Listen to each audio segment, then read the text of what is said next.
Okay, welcome back. Now proper form and technique के बारे में आपको बताया गया और इसमें बहुत ही इंपॉर्टेंट दो पॉइंट मैंने बताया कि उसमें भी इंडिविजुअलाइजेशन जरूरी है।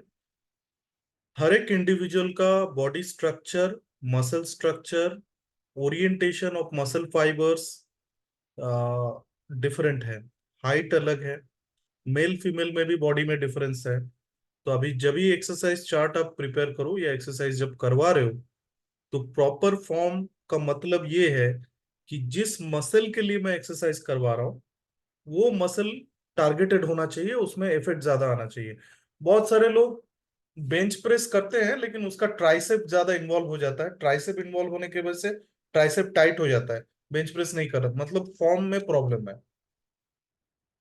चेस्ट में पेक्टोरलिस मेजर में आने की जगह पे ट्राइसेप में आ रहा है। दैट मीन्स प्रेस जब कर रहा है उसका एल्बो एक्सटेंशन पे उसका फोकस है। एल्बो एक्सटेंशन में फोकस हो गया, चेस्ट में फोकस नहीं हुआ। सो ये गलत टेक्निक है। गलत तभी होगा जब आप कोई एक्सरसाइज कर रहे हो और उस मसल का इफेक्ट ना होके बाकी दूसरा इधर उधर चला जा रहा है, या जॉइंट पे लोड पड़ रहा है, या स्पाइन में इंजुरी हो रहा है। यही गलत है, बाकी और कुछ गलत एक्सरसाइज नहीं है। पूरे दुनिया में गलत, रॉन्ग एक्सरसाइज बोल के कुछ होता ही नहीं है। रॉन्ग एक्सरसाइज कुछ हो ही नहीं जब तक वो एक्सरसाइज आपके स्पाइन और जॉइंट्स में इंजुरी नहीं कर रहा है, तब तक कोई एक्सरसाइज रॉन्ग नहीं होता है। इसमें अगर आपको किसी कोई क्वेश्चन है तो पूछ सकते हैं, सर प्रॉपर टेक्निक क्या है, ये है वो है। कोई नहीं, चलो।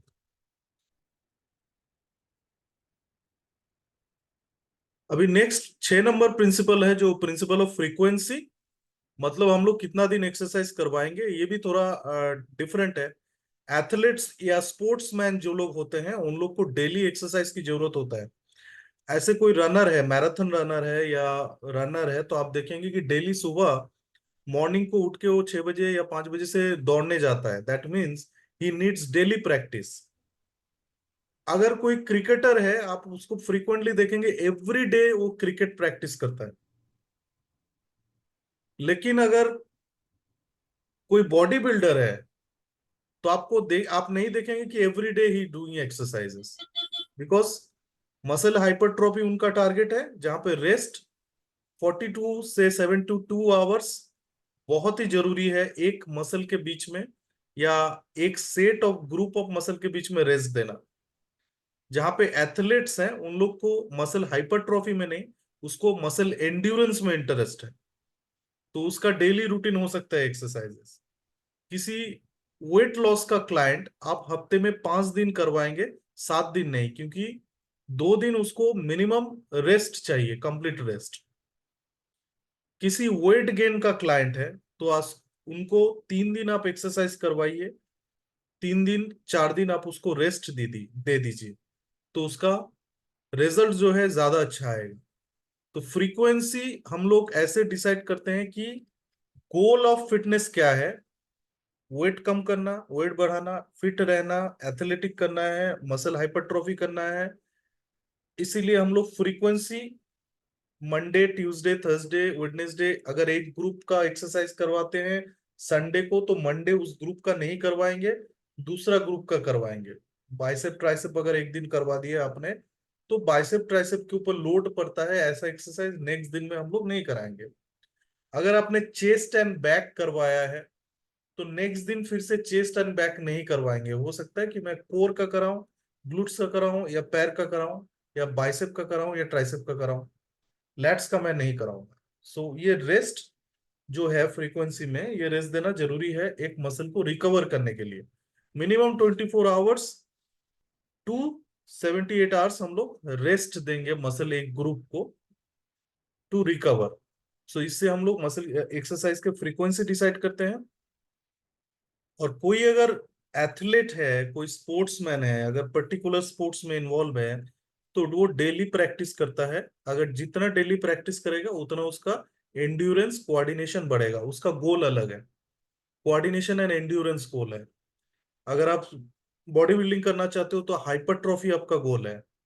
अगर आप वेट लॉस करना चाहते हो तो आपका लीन मसल गेन वो गोल है।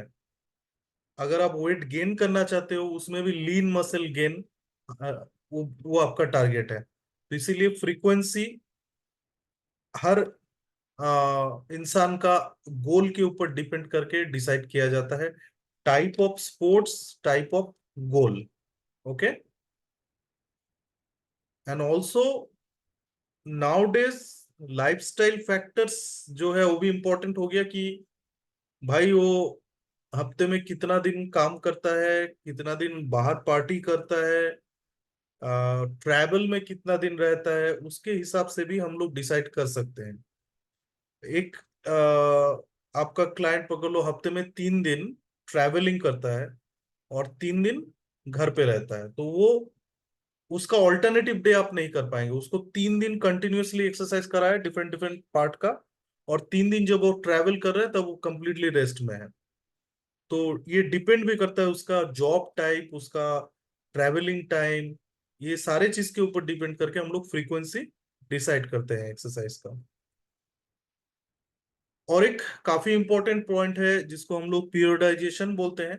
ये पीरियोडिक सिस्टम है जिसमें एक एथलीट को टारगेट वे में अचीव, मतलब टारगेट वे में हम लोग डेवलप कराते हैं। इसको कैसे कराते हैं मैं बताता हूँ आपको, थोड़ा एग्जांपल दे देता हूँ। पकड़ लो आपको दिसंबर आपका महीना 2024 में एक मैराथन रनिंग है, 2024 के दिसंबर में। तो हम लोग क्या करेंगे उसमें, ऑफ सीजन, ऑन सीजन, ये इसको डिसाइड करेंगे कि आपका ऑफ सीजन कौन सा होगा, ऑन सीजन कौन सा होगा। जब आपका ऑफ सीजन होगा, जब आपका सीजन ऑफ है मतलब उसमें कोई कंपटीशन है नहीं, उस टाइम में आपका मेंटेनेंस फेज है, मतलब आपको सिर्फ मेंटेन करवाया जाएगा और कोई भी ऐसा एक्सरसाइजेस नहीं देंगे जिससे आपका इंजरी होगा। और फिर जब ऑन सीजन होगा तो ऑन सीजन को भी हम लोग 2-3 पार्ट में डिवाइड करेंगे। ऑन सीजन में इनिशियल स्टेज में आपको एक्सरसाइजेस या स्ट्रेंथ ट्रेनिंग या एंड्योरेंस ट्रेनिंग ज्यादा करेंगे। इसका जब जब थर्ड फेज आएगा, ठीक, आपके कंपटीशन से ठीक आगे, उस टाइम पे ऐसा कुछ ड्रिल या एक्सरसाइज नहीं कराएंगे जिससे आपका मसल बहुत ज्यादा फेटिक हो जाए, रिकवर ना कर पाए और आपको इंजरी हो जाए। तो कुछ साइकिल एंड फेजेस में हम लोग डिसाइड करते हैं कि कैसे उस एथलीट को पीरियडिकली हम लोग रेडी करें सीजन के हिसाब से, ऑफ सीजन, ऑन सीजन। इसमें और भी बहुत सारे चीज है, जैसे ग्लाइकोजन लोडिंग है, आपने सुना होगा। लिवर में हम लोग ग्लाइकोजन स्टोर करते हैं जो हम लोग का ग्लूकोज बॉडी में जब एनर्जी चाहिए तब रिलीज होता है। ये ग्लूकोज लोडिंग अनलोडिंग भी पीरियोडाइजेशन में ही करते हैं हम लोग। Glycogen loading and glycogen unloading and glycogen cycle, मतलब ये पूरा बॉडी से कार्बोहाइड्रेट वॉश आउट करना और फिर नया कार्बोहाइड्रेट बॉडी में रिप्लेनिश करना, और फिर आपके एथलेटिक परफॉर्मेंस या शेड्यूल के हिसाब से उसको साइकिल चलाना। ये थोड़ा सा जिन लोग का न्यूट्रिशन के बारे में ज्यादा आइडिया है उन लोग को पता चलेगा, जिन लोग का नहीं है वो लोग पीरियोडाइजेशन, ग्लाइकोजन लोडिंग एंड अनलोडिंग के बारे में पढ़ाई कर सकते हैं। सो this is periodization, and now we'll talk about different techniques, sets and repetitions in strength training.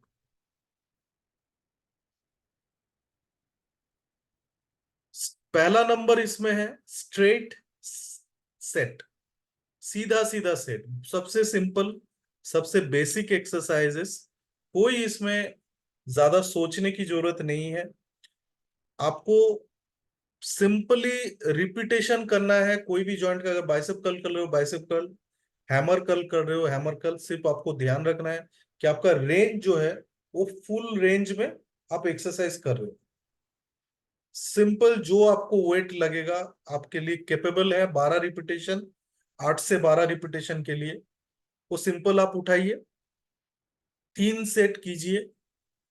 इसको बोलते हैं स्ट्रेट सेट। है डंबल लिया, 12 बार रिपीटेशन किया बाइसेप कर्ल, 30 सेकंड रेस्ट लिया, फिर बारबेल उठाया, डंबल उठाया, और फिर 12 टाइम रिपीटेशन किया, ऐसे करके 3 सेट किया। सिंपल, खत्म। सबसे इजी एक्सरसाइज सेट है, इसको हम लोग स्ट्रेट सेट बोलते हैं। इसके बाद आता है drop set. In drop set you perform a set of an exercise to failure और नियर फेलियर। मतलब एक आपने वेट उठाया, सबसे कम वाला 5 केजी उठाया आपने डंबल, 5 केजी से आप रिपीटेशन कर रहे हो, मैक्सिमम रिपीटेशन किया, जिसके बाद आप उठा नहीं पा रहे हो, वो शायद 20 हो सकता है, 30 हो सकता है, जितना हो, अब नहीं उठा पा रहे हो, तो वो उसको बोलते हैं टिल फेलियर। टिल फेलियर, अब नहीं हो रहा है, 5 केजी से भी नहीं हो रहा है, 7 केजी से भी नहीं हो रहा है, 30-40 रिपीटेशन हो गया, अब नहीं हो पा रहा है। अभी इसके बाद हम लोग क्या करेंगे, उससे कम वेट अगर कुछ है, 5 केजी से कर रहे थे, उसके कम वेट को अगर 3 केजी है, उसको लेके हम लोग सेकंड सेट करेंगे टिल फेलियर। उसके बाद उससे भी कम वेट, 2.5 केजी, उसको लेके टिल फेलियर हम लोगों ने एक्सरसाइज किया। तो ये आपका ड्रॉप सेट है। मतलब आपने एक पर्टिकुलर वेट से शुरू किया, पकड़ लो 10 केजी, 12 केजी, 20 केजी, 25 केजी, कुछ भी एक वेट से शुरू किया, सब ज्यादा रिपीटेशन किया, जब तक दर्द ना हो जाए, फेलियर ना हो जाए, आप कर रहे हो। उसके बाद उससे वेट थोड़ा कम कर लो, जो नेक्स्ट सेट ऑफ डंबल है या बारबेल है, उसको लेके टिल फेलियर करो, और फिर उससे भी कम लेके करो। ऐसे आप इस ड्रॉप सेट को 4-5 स्टेप में डिवाइड कर सकते हो। आपने 10-12 केजी से शुरू किया, एकदम 2.5 केजी में खत्म किया। आपने 20 केजी से या 25 केजी से शुरू किया, 5 केजी में खत्म किया, तो ये इसको ड्रॉप सेट बोलते हैं।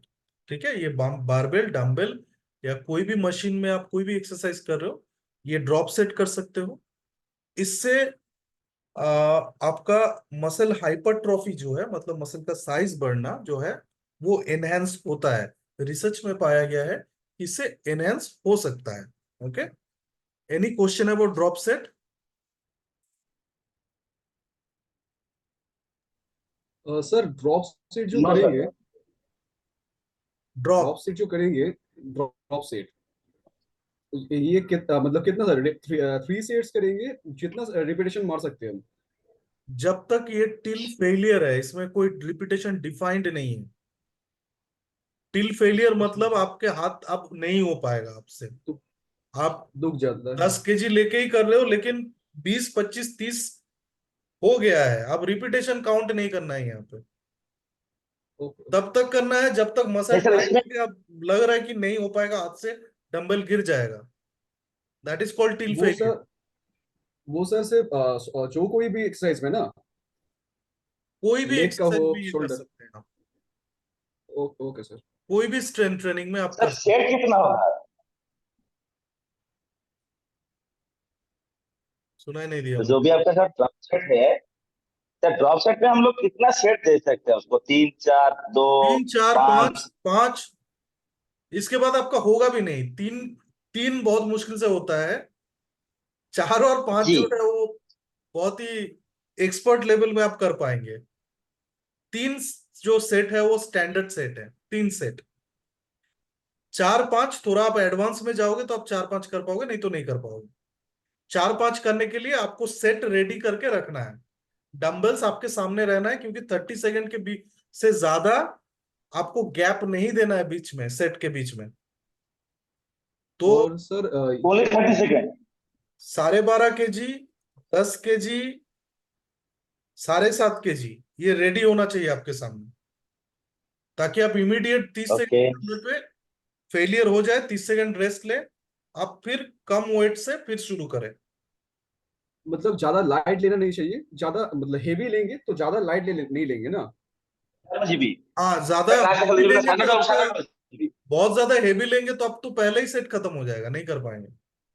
तो हाँ स्टार्ट हाँ, विद ज्यादा लाइट।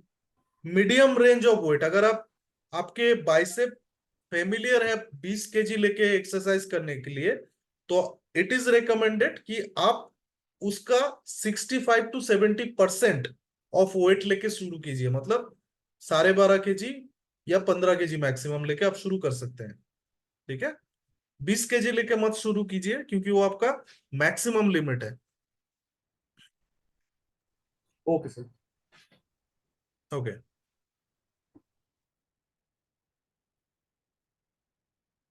इसके बाद है सुपर सेट। ये सुपर सेट के बारे में आपने सुना है? हाँ सर सुने हैं। Super set involve yes perform sir. two exercises back to back with no rest in between. They can target the same muscle group, bicep curl followed by hammer curl, or antagonist muscle groups like bicep curls followed by tricep extension. इसमें हम लोग दो group of muscles को भी करा सकते हैं, और या सिंगल ग्रुप ऑफ मसल को डिफरेंट एक्सरसाइज करा सकते हैं। तो हम लोग ज्यादा से ज्यादा मैक्सिमम जिम में हम लोग क्या देखते हैं, सुपर सेट कराते हैं back to back without any rest. मतलब इसका दो दो एग्जांपल मैं दे देता हूं। जैसे आ, आपने बाइसेप कर्ल किया, आपका जितना मैक्सिमम लिमिट है उतना बाइसेप आपने कर्ल किया, इमीडिएटली बाइसेप कर्ल को इमीडिएटली छोड़ के आपने ट्राइसेप प्रेस डाउन किया, रेस्ट नहीं है इन बिटवीन कोई, और फिर घुमा के इमीडिएटली आपने बाइसेप कर्ल किया। तो इसमें दो सेट ऑफ मसल है, एक है बाइसेप एंड ट्राइसेप। तो बाइसेप अगर एगोनिस्ट है, ट्राइसेप एंटागोनिस्ट है। सो एगोनिस्ट एंटागोनिस्ट का आप इमीडिएट विदाउट रेस्ट कर सकते हैं, या आप दो टाइप के मसल्स के, या सॉरी एक सिंगल ग्रुप ऑफ मसल के दो या तीन टाइप के एक्सरसाइज विदाउट रेस्ट कर सकते हैं। जैसे आपने बाइसेप कर्ल किया, विदाउट रेस्ट सिर्फ हाथ को घुमा दिया, हैमर कर्ल किया, हैमर कर्ल करने के बाद फिर हाथ को उल्टा कर दिया, रिवर्स कर्ल किया आपने।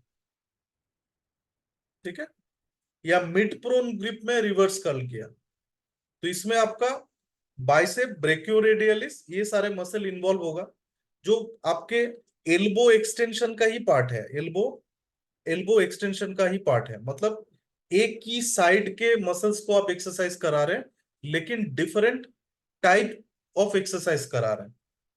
ये समझने में मुश्किल हुआ? No sir. ओके, इजी है ये। इसके बाद है पिरामिड सेट। तो यहाँ पे दो पिरामिड का मैंने फोटो दिया हुआ है। एक सबसे एक उल्टा पिरामिड है, एक सीधा पिरामिड है। यहाँ पे ग्रेजुअली आप इंक्रीज करोगे वेट, और एक में ग्रेजुअली आप डिक्रीज करोगे। तो एक बार पिरामिड चढ़ेंगे और फिर एक बार पिरामिड से उतरेंगे। लाइट वेट से स्टार्ट करेंगे विथ हाई रिपीटेशन, और जितना आपका वेट बढ़ते जाएगा उतना रिपीटेशन कम होते जाएगा जो पिरामिड चढ़ेंगे। मतलब 15 kg से बाइसेप कर्ल शुरू किया, 12 रिपीटेशन किया, इसके बाद 17.5 kg से 10 रिपीटेशन किया, उसके बाद 20 kg से 8 रिपीटेशन किया। ये पिरामिड चढ़ गए हम लोग। उतरने के टाइम पे उल्टा है, 10 kg से 8 रिपीटेशन किया, 7.5 kg से 12 रिपीटेशन किया, और 5 kg से 16 रिपीटेशन किया। चढ़ने के टाइम पे जितना वेट हम लोग बढ़ाएंगे रिपीटेशन कमते जाएगा, उतरने के टाइम पे वेट कमाएंगे, रिपीटेशन बढ़ते जाएगा। तो इसको पिरामिड सेट बोलते हैं। अगर किसी को समझ में नहीं आया तो पूछ सकते हैं। सर इसमें ये आपका जो बोले थे सर, आपको आप जो बोले अभी, सर इसमें रिपीटेशन का रेंज कितना? रिपीटेशन का रेंज हम लोग हमेशा स्टैंडर्ड रेंज लेते हैं। वेट अगर कम रहता है तो रिपीटेशन मैक्सिमम आप 12 से 15 करो। अगर वेट ज्यादा रहता है तो रिपीटेशन कम रहेगा, 6 से 8। स्ट्रेंथ ट्रेनिंग का प्रिंसिपल यही है। वेट अगर आप ओवरलोड बहुत ज्यादा करते हो तो रिपीटेशन कम रहेगा, और अगर वेट कम रहता है तो रिपीटेशन ज्यादा होगा। ये सिंपल रूल है, रिसर्च प्रूवन रूल है। ऐसा है कि 5 kg से भी बॉडी बनेगा, बहुत अच्छे से बनेगा। ज्यादा लोड लेने की जरूरत नहीं है, लेकिन टाइम ज्यादा लगेगा। सिंपल मैं आपको एग्जांपल दे रहा हूँ। 5 kg का डंबल अगर आपके पास है, और अगर आप 100 रिपीटेशन करते हो, 100 रिपीटेशन, तो इफेक्ट जो है वो सेम होता है ज्यादा वेट उठाने का। बट एक डिसएडवांटेज जो है वो है कि आपको रिपीटेशन ज्यादा करना पड़ेगा, तो इसके लिए टाइम ज्यादा लगेगा। दूसरा, बार बार एक ही मूवमेंट अगर आप जॉइंट में करते हैं तो जॉइंट में इंजरी का चांसेस है, जिसको repetitive muscle and joint injury बोलते हैं। तो इसीलिए मिला जुला के करते हैं। ऐसा नहीं है कि कम वेट से बहुत ज्यादा रिपीटेशन नहीं कर सकते, कर सकते हैं।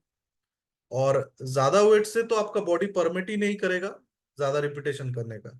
सो इट इज नेचुरली सेट कि हम लोग को मिला जुला के करना है। Pyramid system is very effective system.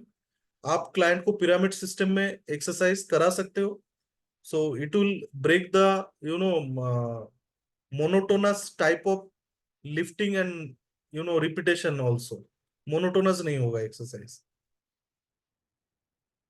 इसके बाद है सर्किट सेट। इसके बारे में भी आपने सुना होगा। Circuit training involve performing A series of exercise, typically 3 से ज्यादा कंजिक्यूटिव एक्सरसाइजेस बिना रेस्ट, या बहुत ही मिनिमल 10 सेकंड 15 सेकंड रेस्ट देंगे।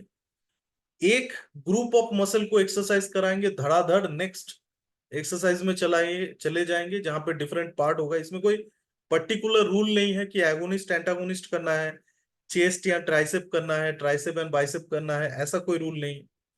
आप लार्ज ग्रुप ऑफ मसल को चॉइस कर लेना, जैसे latissimus dorsi, quadricep, hamstring, gluteus maximus, trapezius. Large group of muscle को चॉइस कर लो, और एक सेट के बाद, एक एक्सरसाइज के बाद पकड़ लो 10 बार वो 15 बार लैट पुल डाउन किया।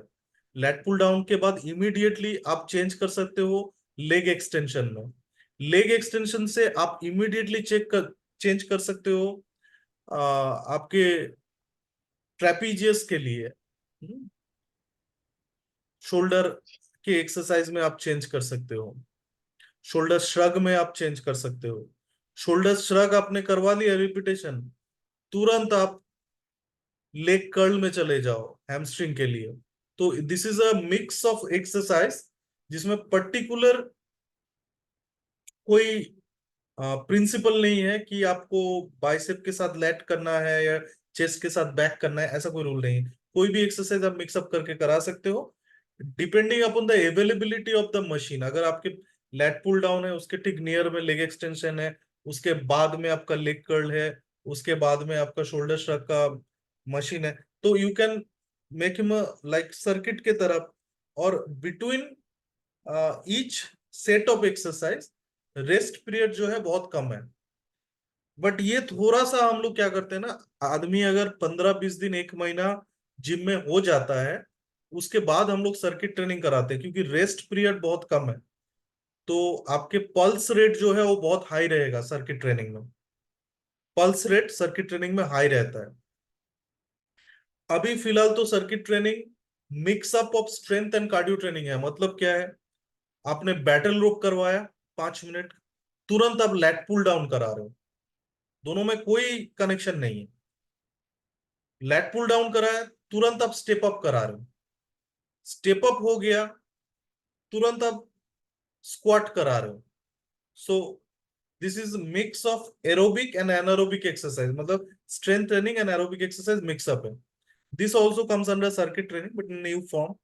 But strength, pure strength training का सर्किट जो है, वो आपको स्ट्रेंथ ट्रेनिंग ही कराना है, लेकिन डिफरेंट डिफरेंट जगह पे कराना है।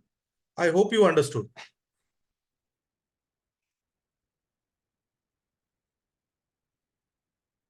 Cluster training, this is also a 6 number, type of training. Short short rest between each repetition. इसमें क्या करते हैं हम लोग, a set of repetition with short rest intervals between each repetition. This allow you to use heavier weights for more repetition, increasing overall training volume and muscle stimulation. इसमें अगर आप एक सेट करते हैं एक्सरसाइज, उसके बीच में इनफ टाइम आपको देना है, रेस्ट पीरियड देना है। इनफ अगर टाइम आप देते हैं, तो इंटरवल अगर देते हैं, तो आप ज्यादा वेट फिर से उठा सकते हैं। ये बहुत नॉर्मल सा एक सेट है। पकड़ लो आप 15 kg वेट उठा रहे हैं बाइसेप के लिए, बाइसेप कर्ल कर रहे हैं। आपने कर्ल किया, उसके बाद आपने पॉज दिया। पॉज हम लोग लेते हैं, इसको चीट पॉज भी बोलते हैं, जहां पे हम लोग सेट को उठा रहे हैं, उठा के हम लोग लॉक कर दिए एंड पॉज ले लिया। पॉज लिया, ब्रीदिंग लिया नॉर्मल, 5-10 सेकंड लिया, फिर उठाया। ये थोड़ा हेवी वेट उठाने के लिए है। आपका 1 RM अगर बाइसेप का 20 kg है, तो आप 17.5 kg से ये एक्सरसाइज क्लस्टर सेट कर सकते हो। मतलब मैक्सिमम वेट जितना आप उठा सकते हो बाइसेप में उठाओ। रिपीटेशन, एक रिपीटेशन किया, थोड़ा सा पॉज लिया, रेस्ट लिया, ब्रीथ लिया, नॉर्मल ब्रीथ लिया, और फिर से रिपीटेशन किया। ये जब आप हेवी वेट उठाओगे उसमें आप ये क्लस्टर सेट्स यूज कर सकते हो।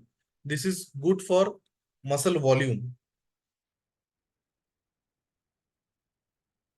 पॉज्ड रेप है ये। आपका जो एक्सरसाइज जब भी हम लोग करते हैं, इसमें दो है, एक इनर रेंज है, एक आउटर रेंज है। रेंज वेरी करता है, मतलब मिड रेंज एक्सरसाइज, ये रिपीटेशन के बीच में है, मतलब रेंज ऑफ मोशन अगर बीच में है हाथ, तो ये मिड रेंज है। मिड रेंज है, ये फुल रेंज है। ये स्टार्टिंग रेंज है, starting range, mid range, full range. अभी ये क्या करते हैं हम लोग, ब्रीफ मूवमेंट यूजुअली इस क्लस्टर के बहुत सिमिलर है।